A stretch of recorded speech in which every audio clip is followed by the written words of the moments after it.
for ignorant partisanship is now being painted in NDC colors. This is dangerous. This is a dangerous betrayal of the Republic. And why? Because President Mahama no longer sees himself as a president. He fancies himself an autocrat, a ruler for life. A number of guests at his inauguration told this story. Military dictators, authoritarian sympathizers, men of iron fists and empty conscience.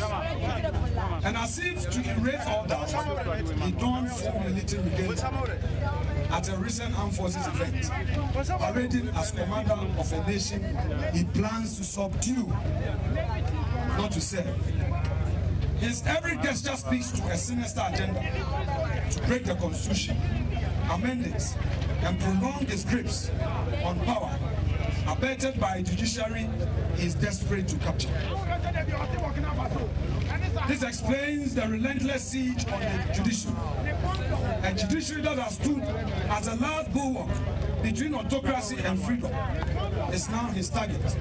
Today, the Chief Justice, Gertrude Araba Isaba Saki Tokolo, a distinguished servant of this republic, is under siege. The head of the judiciary is being dragged through a sham process of removal from office, engineered by a desperate president and a rubber stamp by a failed Council of State.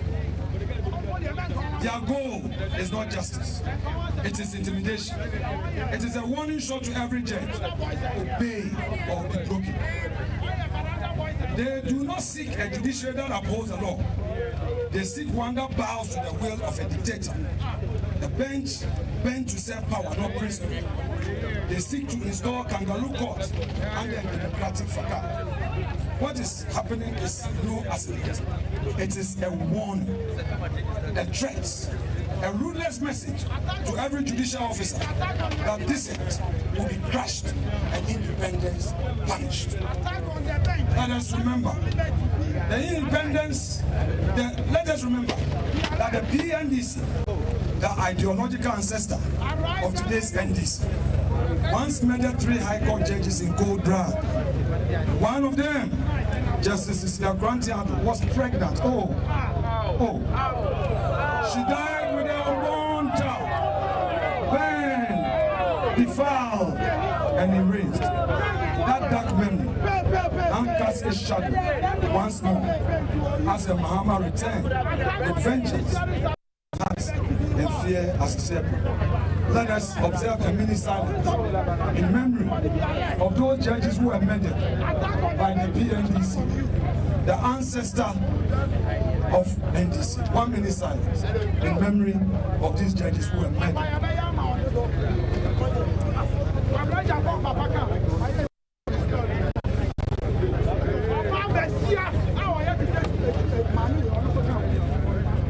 May their souls and the souls of all the departed in the judicial service who suffered atrocities at the hands of the PNDC and its successor NDC rest in perfect peace. Amen.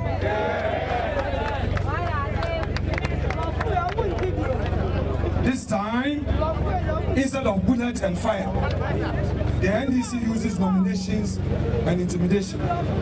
He has proposed 7 new appointments to the Supreme Court. Some competent, yes, but selected to serve his diabolical agenda. He wishes to fashion a judiciary in his image, subservient, pliant, loyal to party above law.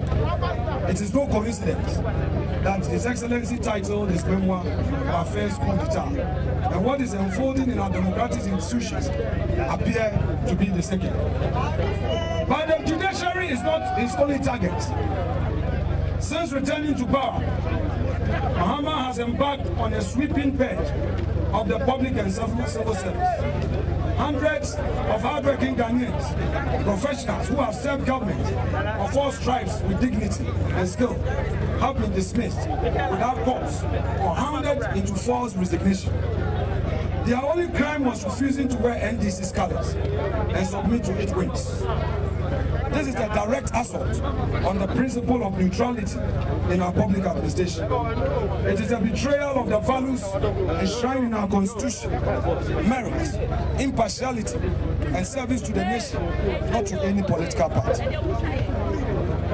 And as if the shameful attacks on the Chief Justice were not enough, President Mahama plans to turn his diabolic sight on the Electoral Commission.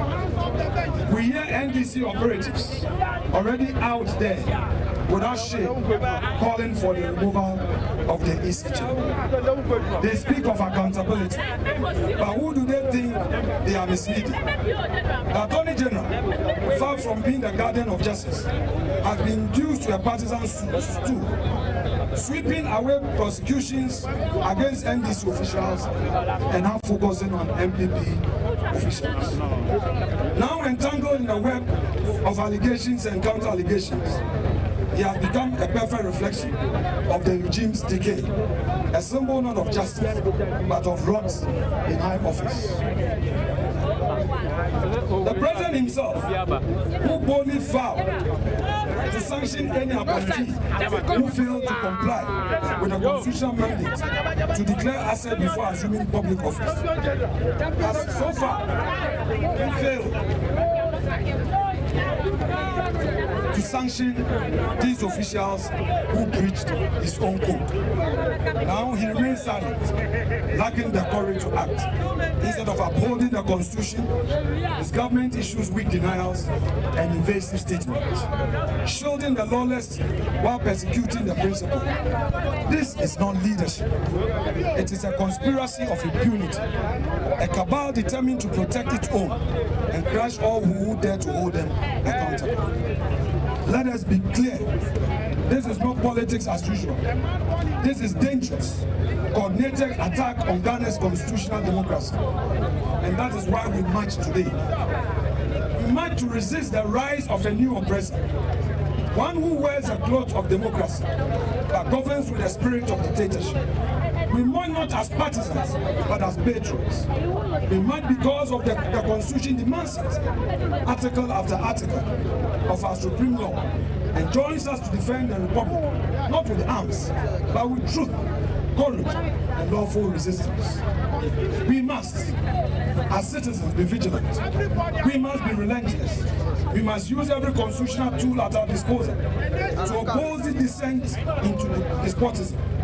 Every citizen who cherishes freedom must rise, loud, bold, and fearless. We must organize, mobilize, and strategize until this diabolical agenda is brought to its knees. We say to the Judiciary, your first duty is the Constitution, not this president, not any president. You owe allegiance to the Republic and its people. In these trying times, we do not ask you to take sides. We ask you to stand fair, to stand for justice, to stand for Ghana. And know this, you are not alone, and you will never walk alone. We stand with you and will not falter until judicial independence is restored and protected. And to those judges who have been promised of promotions just to cow you, remember, if today it is Tokono, tomorrow it will be you. Stand firm.